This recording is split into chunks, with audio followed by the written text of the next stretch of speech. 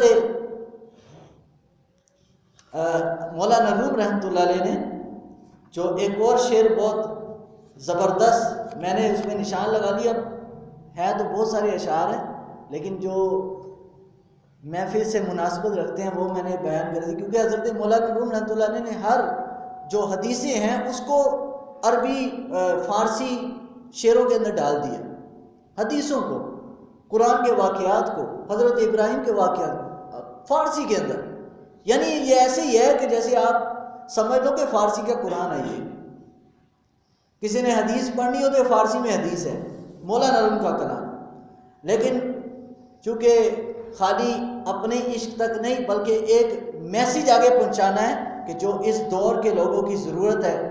حضرت مولانا روم فرماتے ہیں، یہ مبارک صاحب رحمۃ اللہ علیہ کا میں بیان سن رہا تھا تو مبارک صاحب بھی مولانا روم کا جو شعر تھا وہ ایک بڑی ترنم کے اندر اور بڑی طرز کے اندر پڑھ رہے تھے۔ انشاءاللہ میں بھی کوشش کرتا ہوں تاکہ آپ لوگوں کو جو ہے وہ ذوق مل جائے۔ توجہ یار ذرا ادھر رکھیں، ادھر توجہ رکھیں۔ فرماتے ہیں مومن از موت توکل کار ہست، مومن از موت توکل کار ہست، گر ندارد این دو جوہر کا